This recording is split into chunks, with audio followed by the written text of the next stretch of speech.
ಬಣ್ಣದ ಲೋಕ ಲಂಡನ್ ಮೆಟ್ರೋದ ಅಸಲಿ ಮುಖ ಬಯಲು. ಅಶುಚಿತ್ವ ಮತ್ತು ದುರ್ವಾಸನೆ ಕಂಡು ನೆಟ್ಟಿಗರು ಶಾಕ್.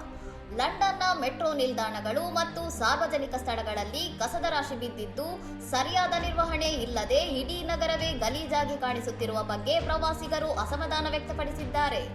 ಲಂಡನ್ ಅಂಡರ್ ಗ್ರೌಂಡ್ ರೈಲುಗಳಲ್ಲಿನ ಅಪಾಯಕಾರಿ ಜನದಟ್ಟಣೆಯನ್ನು ಕಂಡು ಇದಕ್ಕಿಂತ ನಮ್ಮ ದಕ್ಷಿಣ ಏಷ್ಯಾದ ರಿಕ್ಷಾ ಪ್ರಯಾಣವೇ ಸುಖಕರ ಎಂದು ಜನರು ಲೇವಡಿ ಮಾಡುತ್ತಿದ್ದಾರೆ. ಮೆಟ್ರೋ ಹಳಿಯ ಮೇಲೆ ವ್ಯಕ್ತಿಯೊಬ್ಬ ಬಹಿರಂಗವಾಗಿ ಮೂತ್ರ ವಿಸರ್ಜನೆ ಮಾಡುತ್ತಿದ್ದರೂ ಯಾರೂ ತಡೆಯದ ದೃಶ್ಯಗಳು ಲಂಡನ್ನಂತಹ ನಗರದಲ್ಲಿ ಭದ್ರತೆ ಮತ್ತು ಶಿಸ್ತಿನ ಕೊರತೆಯನ್ನು ಎತ್ತಿ ತೋರಿಸಿವೆ. ಈ ವಿಡಿಯೋ ನೋಡಿದ ಭಾರತೀಯರು ದೆಹಲಿ, ಬೆಂಗಳೂರು, ನೋಯ್ಡಾ ಮತ್ತು ಹೈದರಾಬಾದ್ ಮೆಟ್ರೋಗಳ ಸ್ವಚ್ಛತೆ ಹಾಗೂ ಸುಸಜ್ಜಿತ ಭದ್ರತಾ ವ್ಯವಸ್ಥೆಯನ್ನು ಲಂಡನ್ಗೆ ಹೋಲಿಸಿ ಹೆಮ್ಮೆಯಿಂದ ಕೊಂಡಾಡುತ್ತಿದ್ದಾರೆ. ಲಂಡನ್ನಲ್ಲಿ ವಾಸಿಸುವ ಸ್ಥಳೀಯರು ಸಹ ಅಲ್ಲಿನ ಸೌಕರ್ಯಗಳು ದಿನದಿಂದ ದಿನಕ್ಕೆ ಕುಸಿಯುತ್ತಿರುವುದನ್ನು ಒಪ್ಪಿಕೊಂಡಿದ್ದು, ಈ ವಿಡಿಯೋ ವಿದೇಶಿ ನಗರಗಳ ಬಣ್ಣದ ಲೋಕದ ಹಿಂದಿನ ಕಹಿ ಸತ್ಯವನ್ನು ಬಯಲು ಮಾಡಿದೆ. ಇನ್ನಷ್ಟು ಸುದ್ದಿಗಳಿಗಾಗಿ ನೋಡ್ತಾ ಇರಿ ಸೌರಂ ಟಿವಿ.